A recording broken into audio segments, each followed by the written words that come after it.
If you could please stand for the Pledge of Allegiance.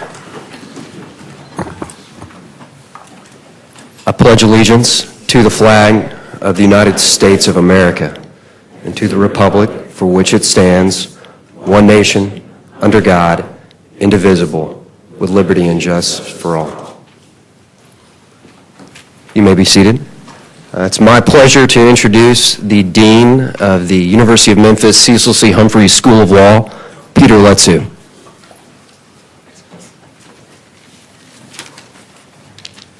Good morning, everybody. My name is Peter Letsu, as you just heard, and I am the Dean of the most beautiful and historic law school in the United States, the Cecil C. Humphreys School of Law. I joined the law school in June, and I'm very proud to be associated with an institution with such a distinguished history and such a promising future. We look forward to educating the future generations of Memphis's lawyers, and we look forward to continuing to serve our community through important civic events like this one. This morning, it's my distinct privilege and honor to welcome our mayor, A.C. Wharton, to the law school to deliver his annual State of the City address. I can't tell you how pleased we were when Mayor Wharton accepted our invitation to deliver his address here at the law school, and we're hoping this will be the first of many. I'm sure you all know the mayor, but I'd like to provide a brief introduction, particularly for the benefit of our students who I think will be inspired by the mayor's career as a lawyer.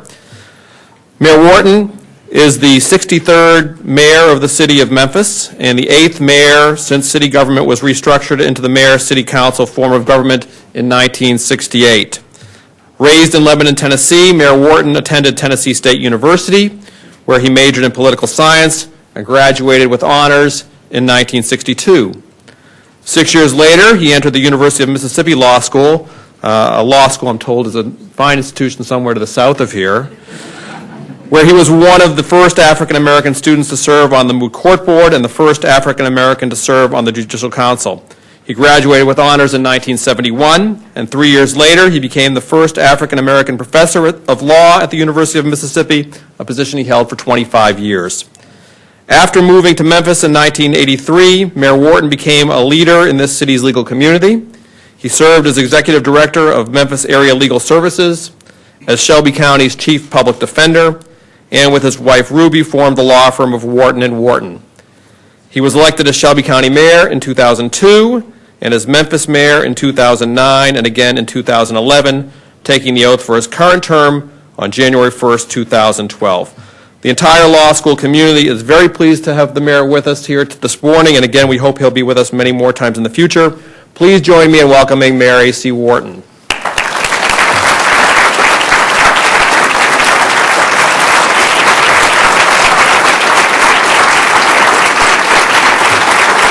Thank you, and good morning. Dean, thank you so much. Chris, thanks for the pledge, and to the student body here, thanks so much for allowing us to invade and take over one of your fabulous classrooms here. To members of the City Council, I see Councilman Lowry, I understand Councilman Lee Harris, who this is his home also, professor here. Thank you so much. There may be other council members. I'll recognize them as I see them or as they arrive. It is really great to see so many optimistic-looking faces there. There is plenty of reason for us to be optimistic in our city. You may say, well, why are you having this event at a law school? I can think of no better place to have such an event because the role of all of us in city government is to serve as advocates for our citizens and residents, and that's what this institution embodies, the role of advocacy, looking out for those who cannot look out for themselves, speaking up for those who cannot speak up for themselves, and that's what we seek to do each and every day in our great city government. I mentioned that because also, as Dean Letsu pointed out, I did spend some time teaching at Ole Miss, and my only claim to fame is that I taught John Gresham, and if you read The Rainmaker, I am the Giza Law professor, and that's a true story. I'll tell you about that sometime. So I do feel a particular kinship being here in the law school this morning. To our many division directors, thank you, and other employees. Y'all get the job done. Give them a round of applause. They're scattered. Y'all stand up. Stand up for the division directors. Stand. Thank you. We could not accomplish anything without you, and I really wanted you to know that.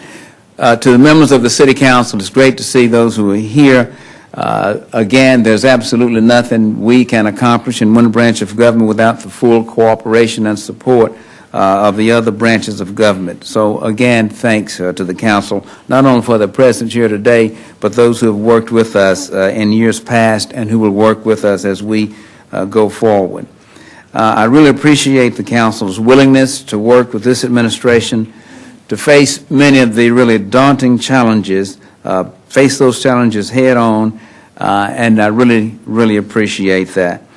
Through our conversations, our plans, and even our disagreements, I can honestly say that I've never doubted at any level the deep desire of each of you to make Memphis a better place and the best place it can be, and I really appreciate that.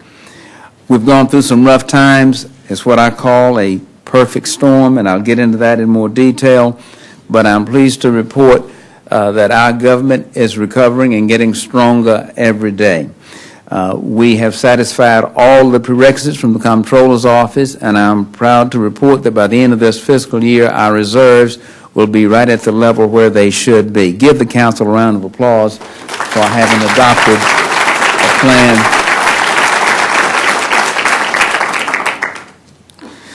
There are immense responsibilities placed upon all of us in city government. We do not shun this responsibility.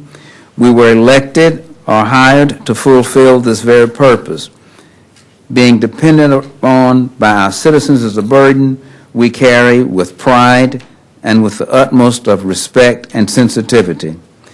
And as local officials whose decisions are so directly tied to an outcome for the average citizen, we do not have the luxury of operating from extreme positions that ignore the prevailing facts. There are some levels of government that can do things such as shutting down government and just getting way off in their corner. Fortunately, we don't have that luxury here. We get the job done. It may not be pretty. We may work until midnight on a budget, but we get a budget and we get it on time. Thank you again for working with us. And we know that while those in other levels of government may have the room to delay and delay and delay, that there are citizens who every day depend on the services we were elected to provide, and we have no room for delay, and we will not delay, we will not shun those responsibilities. What I'm going to do to structure my comments this morning, and it's amazing that as we were working on this, they all started with the letter P. So this would be very simple. You'll be able to take this away and say, I learned about the P's today, as my 3-year-old grandson tells me each alphabet that he's learning. So you'll go home today and say that you learned about the P's. And I start deliberately with the word pothole. You might say, well, that's ever so simple. But it's simple. That's my shorthand way of saying quality of life today does matter. There's always a need for us to think of the future, but we have to guard against becoming so tomorrow-minded that we are no good for the immediacy of today. The person who's having a rough time today getting to work has little time to think about what might happen 10, 15, and 20 years today. The immediacy of today has to be given great weight also. And this is precisely why you will see, and I'm glad that the council worked with us in shifting funds to some of those immediate needs. The quality of life issues are the issues that are burning in the hearts and minds of our citizens every day. On Watkins, we recently completed the Watkins Bridge replacement south of Chelsea, where we have provided a wider sidewalk than the old bridge to make pedestrians more comfortable. The Airways Bridge replacement over Nonconnor Creek is well underway. And with respect to school children, Councilman Harris, we're going to get those sidewalks out there, and you won't. He brought those little children down to the council, and I think I'll start doing that on every item that I want to do. I'm going to bring a bunch of. It work. You can't do that again, Councilman Harris. You can't. That doesn't work every year. One time you get to do that, but we're going to get that. We've completed a Safe Routes to School project on Dalewood to make it safer for students crossing the street at Fraser Elementary and high schools. We will soon be constructing improvements to sidewalks and crosswalks around Roselle Elementary in my neighborhood. And we were recently awarded a grant for the installation of a sidewalk near Alsea, Dunbar, and Hanley Elementary schools and along Range Line in North Memphis. We have been installing on an average 1,000 curb ramps a year to make it easier for our wheelchair-bound citizens to get around the city while also making Memphis safer and more pedestrian and cyclist friendly.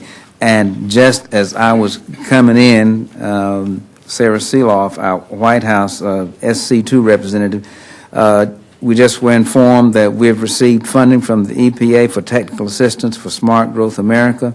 This assistance will help us implement our Complete Streets policy together with assistance from HUD, which has funded the green print. What that means is that Complete Streets means exactly that. Our streets are for everybody, whether it's a wheelchair, whether you're walking, whether you're riding a bike, and we just got that, and there are many more outcomes like that we're going to get as a result of working closely with the folks in Washington. There are so many worthy projects and initiatives that are coveted beyond our city's borders. Our city, perhaps like no other of its size, is blessed with an abundance of open spaces and parks. In order to ensure that we make the highest and best use of these parks, we're developing a master plan to ensure the proper maintenance, enjoyment, and future development of these precious jewels. And I want to give a big thanks to the Hyde Foundation, which is funding that master plan for our parks, another quality of life concern. Since November 2010, Broad Avenue has boasted more than 19 new businesses and more than 30 properties have been renovated. Keep in mind, just a few years ago, that area was written off for dead. It was just gone. But if you've been through there lately, it is one of the most viable areas of our city. Through our Neighborhood Economic Vitality Project, we have shown how moderate investments applied in very focused ways can generate huge returns on investment. The Memphis and the MemShop programs, which are funded by the Bloomberg Philanthropies, have allowed us to support entrepreneurs and dramatically increase commercial vacancy rates in the corridors where they are deployed. Whether it's the Four-Way Grill or the Lester's Grocery Store in Lemoyne, we're giving the technical assistance to restore economic vitality to all sections of our city. We will soon unveil a complete and comprehensive plan for the redevelopment and reuse of South Brook Mall, that entire area. It will fit in with the program, the Aerotropolis study that is now underway and almost complete. We will soon break ground on the Raleigh Springs Mall project, which will involve relocating central services to that site, funded in part by diverting funds previously designated for the police precinct to the Raleigh Springs site. That is going to be a site, you ought to see the drawings on it. I emphasize those because it's often said that everything is going downtown. That simply is not the case. Needless to say that none of this can happen without the full and complete cooperation and partnership between the administration and the council.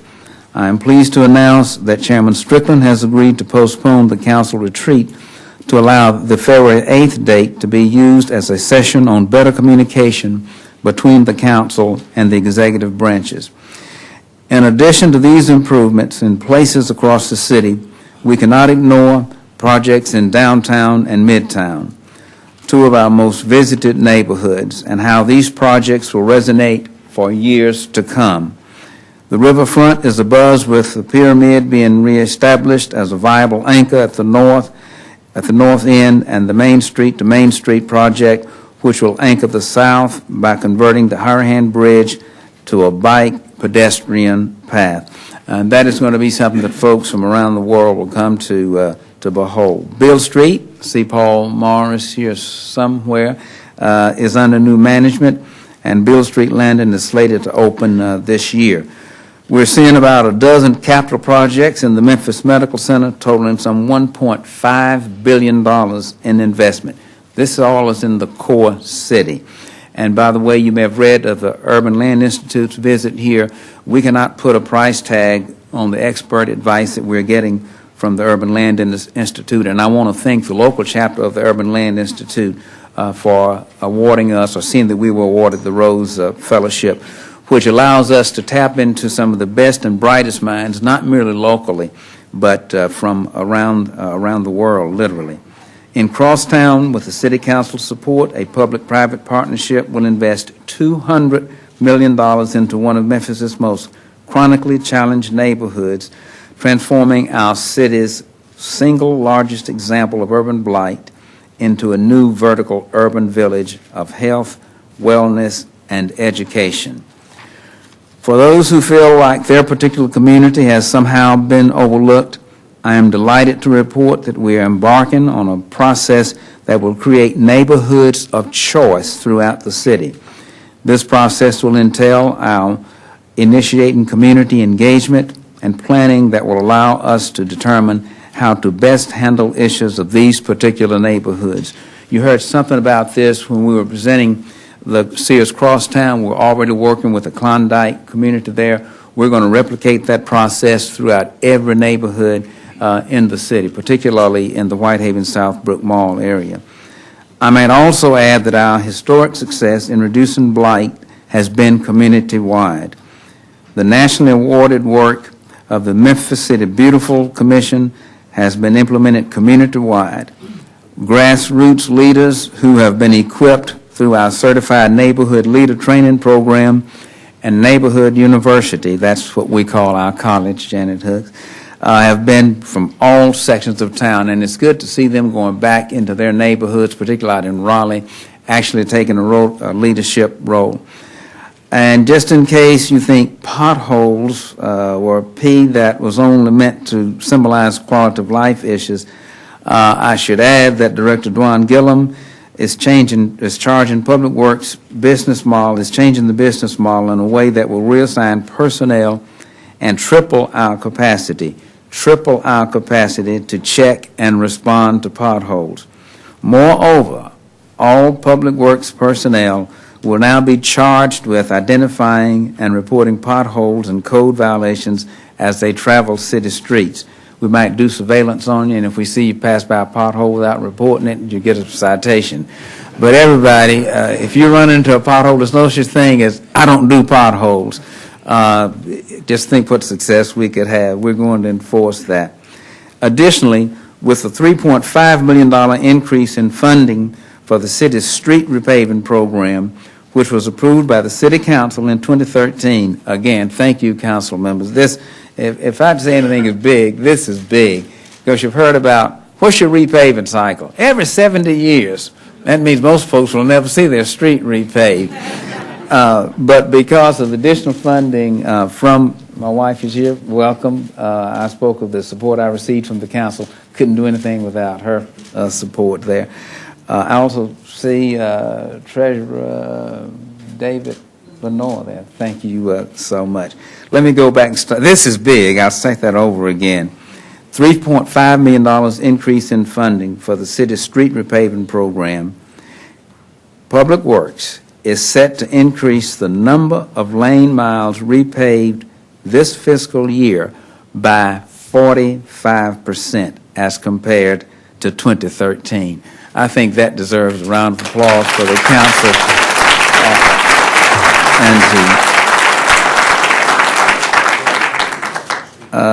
the second P that I want to bring to your attention, and I probably won't get any round of applause on this, that's why I asked for it on potholes, is our pensions.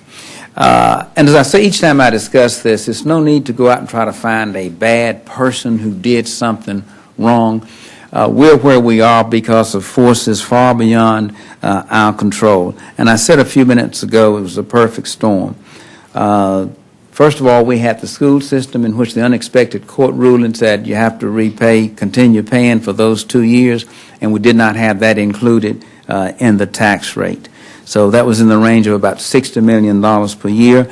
Then, of course, the recession hit, and our pension fund lost almost $500 million in value, just that quickly, just over that short period of time, creating an underfunded liability. And again, not to mention the fact that we went through the reappraisal in which we lost about $26 to $27 million in property tax proceeds. That's what I mean by the perfect storm. So it wasn't a matter of anybody doing something wrong in the past or whatever. These were forces that simply brought about what I call the perfect storm. And what this means is that we must go to a model in which the city of Memphis and its taxpayers are not the ultimate guarantors of what the pension payment should be regardless of the market. And that's what has gotten us to where we are. We make the contributions, this employee contribution and the city contribution, and when that is not enough to meet our required payments, we have no choice but to go to the general fund. That money comes from the taxpayers, and that's the dilemma that we must work together to resolve. But again, with the resiliency that the council has shown and the spirit of cooperation, when we answered all of the challenges raised by the comptroller, we're going to be up to this challenge also. We have proposed a defined contribution plan. This will be debated. I'm pleased to say, however, that I've not heard one council member say that, oh no, things are just fine. I have not heard one union say things are just fine. It is clear that we must make changes, and working together we will make those changes.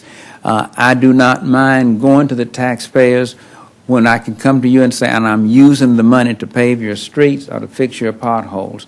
But it is a bit difficult to go to our residents and say, we want to raise your taxes to take care of our pension plan, when I look them right in their face knowing full well that they do not have a pension plan. That is a course that we do not wish to take. And again, it is not about bad folks doing bad things. It's about bad conditions bringing about a bad situation, which, working together, we can resolve. The third P, top of mind, public safety. There's so much that you hear now on the negative side. I'm pleased to report crime is down. There are over nearly 2,500 fewer victims of Part 1 crimes in 2013 as opposed to 2012, and right at 20,000 fewer victims when comparing the numbers to 2006. I think our police department deserves a round of applause for that.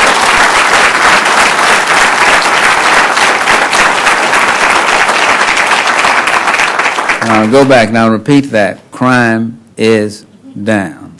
It's just that simple. These are not numbers that we compose. These are numbers composed externally. Criminal homicides, robberies, burglaries, and aggravated assaults are also down. Are we satisfied? No, we are not satisfied.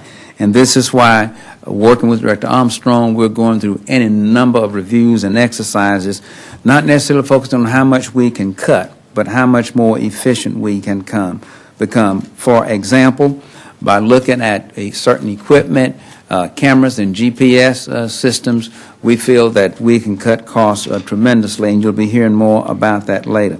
And we have not depended solely on our police department. We've had a holistic focus on gun violence, which includes the Memphis Gun Down program, and that program, by the way, is showing real results. With our many associated partners, youth gun violence, I'll repeat this, youth gun violence across the city is down by 13% from 2012, and in one of our focus areas, it is down more than 30%. I think that deserves a round of applause.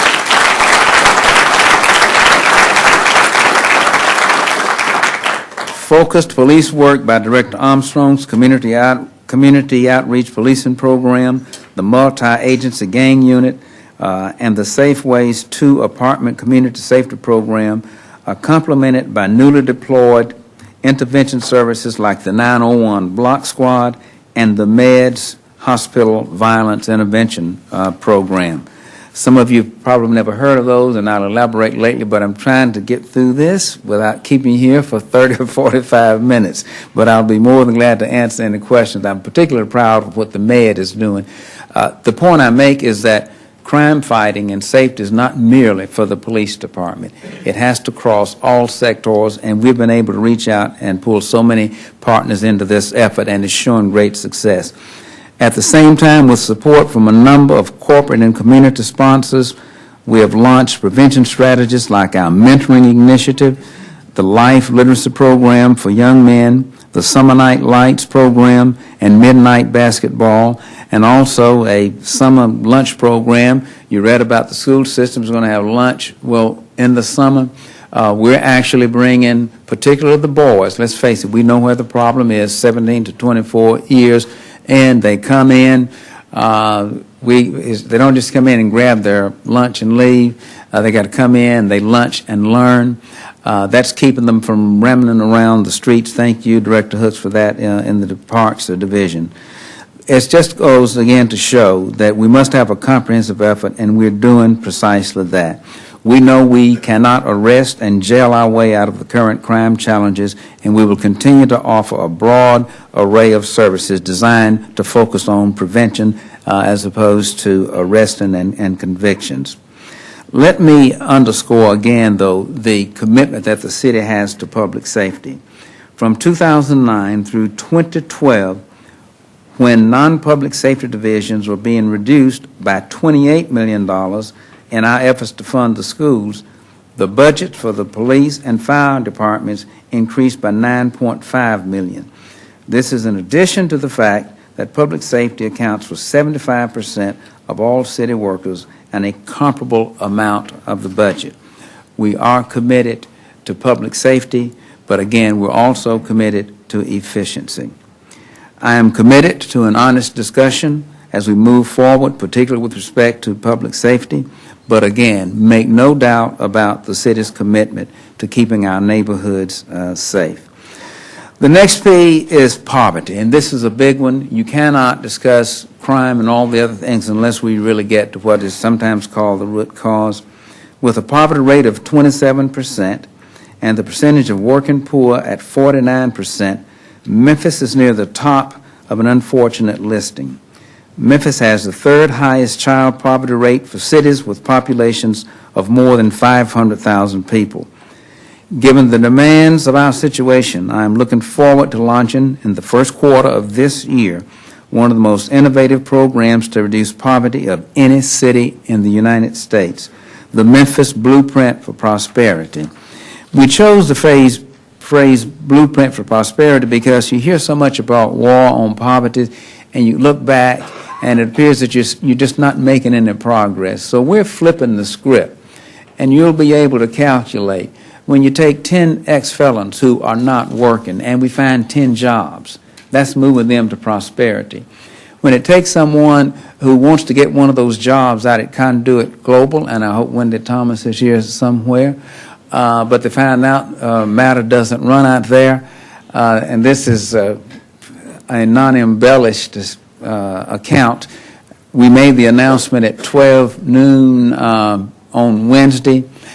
I was in Washington that night, and the first email I got was from Gwen Fisher to Economic. There's Gwen there saying, "Mayor, guess what? There's no bus route out there at that location." Well, the next night I was meeting with the U.S. Secretary of Transportation at the White House, and I took your email. It's in the White House, Gwen. The cabinet secretaries have been charged with coming up with ways that the president could deal with income inequality without massive infusions of capital. And I said, here's your example right here.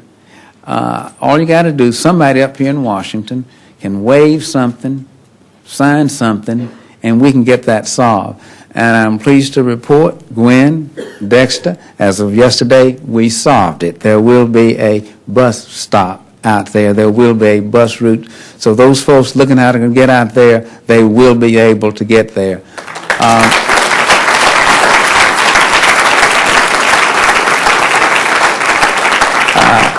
I see Robert Lipscomb put his head down. I haven't told him this yet. They said, now, Mayor, it requires a match. And I said, gee whiz, where am I going to get a match? And they said, well, very few people know this, but you can use some of Robert C.D. Beach funds to match. Robert, we'll be calling on you. You got to cough it up. So if the folks don't get that bus route out there, it's Robert Lipscomb's fault. I want y'all to know that. No, the point I make is because of our close relationship with our SC2 fellows, we've been able to get things accomplished. It would have taken most cities probably 6 months to a year to get that done, but we solved that problem in just a matter of days. And we'll be able to do that. We're really going to be able to boost matter throughout the city because of the permission we now have to not to get new funds, but to shift existing funds around. There are funds over at Matter, but they're all in these little categories. And is Tom Fox here? Tom, thanks for working so closely with us on that. We're really going to be able to do much more for Matter because of that relationship. The Blueprint for Prosperity, again, will cause us to take just a different look at how we're doing things. In the past, we looked at Matter as an entity that had as its charge getting folks safely from point A to point B. But we did not ask, to what end are you getting them safely from point A to point B? We want to make Matter and our other agencies is much more than transporting someone out of a community to a job. It's transporting them out of poverty into prosperity, and that's going to be our approach. I met with the consultants yesterday, and again, I want to thank the Hyde Foundation. They have agreed to underwrite the full cost of a national search for a new president of Matter. And we're telling the consultants that, again, we want a more global, innovative view of what Matter is doing. So that will be a wide open search to that to bring nationwide perspectives to what kind of person will fill that position. The blueprint, again, will not necessarily focus on how much more money, but making it less costly for those who are hovering right around the poverty line. What can we do working with Jerry Collins?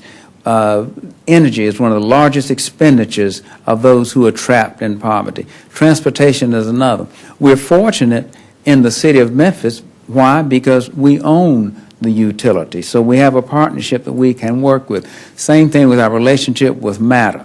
If we simply reduce the cost of living without giving those who are trapped in poverty, we don't have to give them another check.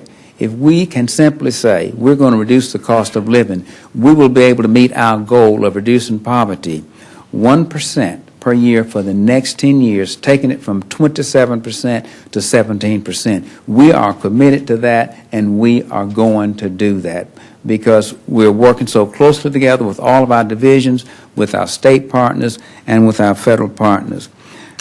And not only we'll not stop there, we'll move on and take the same approach throughout city government and in our relationships with the federal and state governments. We also realize that in a city like Memphis, it is critical that all who wish to do business with the city have a full opportunity to do so. Many of the thousands of good-paying jobs we have successfully recruited in the last few years are finally coming online at Electrolux, for example, that huge facility that you've heard so much about. For the most part, those are local individuals. We met with them this week to make sure that they follow through on using local suppliers, and I'm sure we will see that come to pass in the very near future. Since 2012, the city of Memphis has seen a 20 to 30% increase in contracting with minority and women-owned businesses. That is not a typo. It's 20 to 30%. Also, the Main Street to Main Street project and the Sewer Assessment Consent Decree project are two notable projects with substantial participation goals that will provide opportunity and build capacity for MWBE vendors over the next 4 to 10 years. New initiatives like the Economic Gardening and the Inner City Economic Development Program have provided targeted support to businesses and our city neighborhoods. Job growth and development is one of the significant pieces of the puzzle, and job readiness is the other. I see Naomi Earp here does a great job at our WIN program, our Workforce Investment Network. has dedicated a case manager whose efforts have led to approximately 735 citizens with criminal backgrounds receiving services, including subsidized job skills training, job readiness coaching, transportation assistance, and job placement. I think that deserves a round of applause.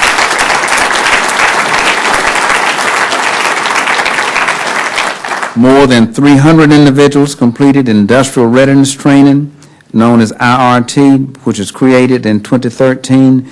The IRT program at Southwest Tennessee Community College prepares participants with marketable manufacturing job skills and credentials.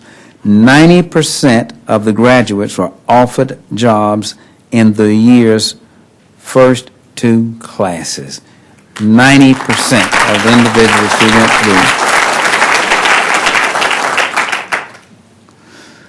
And before I move to the last P, let me just speak on how we need to balance our priorities. We have the responsibility of balancing expectations of our citizens versus the bottom lines of our budgets. We must strike the delicate balance in our affairs that is based in realism and pragmatism. This is important because ultimately the numbers that define our budget are real.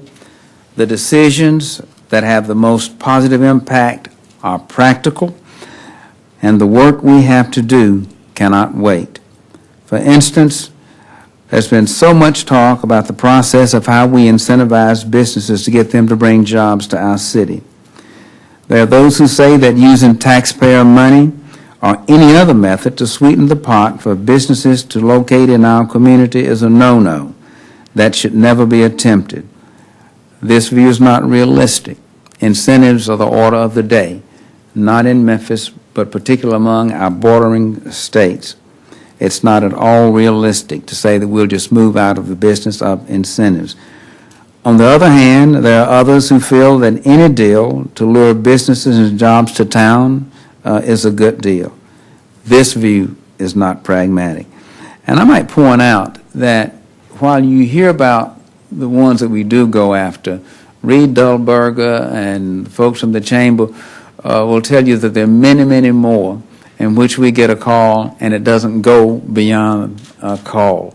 By the time it gets to me, it's been vetted, and Reed and his team say, "Man, we ought to take a look at it." But you'd be surprised at those in which simply there's no fit whatsoever. So we have to strike that happy balance between the two. Quite frankly, if I had my way, we would not have the pilot program, but it is the only thing that we have. While our competing states have many other arrows in their arsenal, this is the only one that we have. Let's make sure that it is balanced, and we look forward to working with the council to do just that. With that, let me just wrap it all up and bring it together by saying we must pull all of this into a plan, and we're going to do just that. But the plan has to make sense. It has to be based in realism, based on the budget.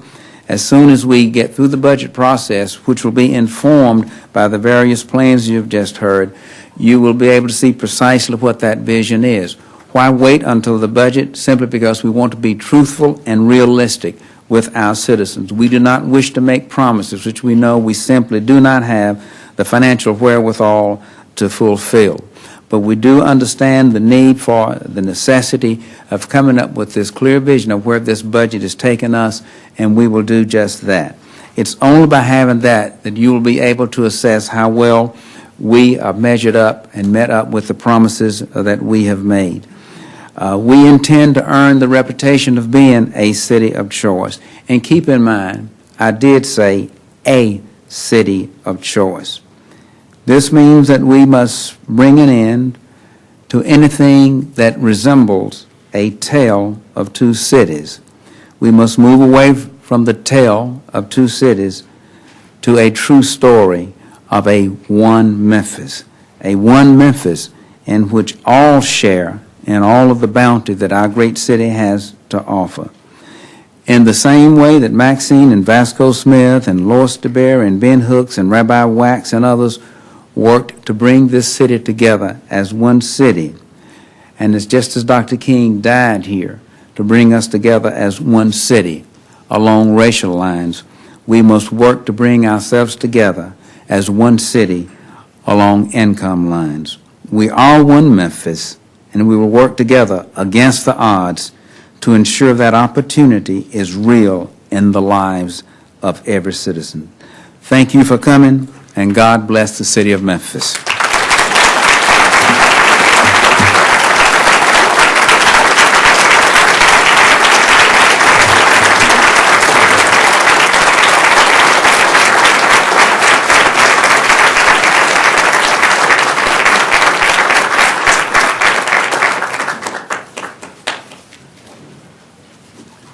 On behalf of the law school, I'd like to thank you all for coming and thank the mayor and all of you again. Have a great day.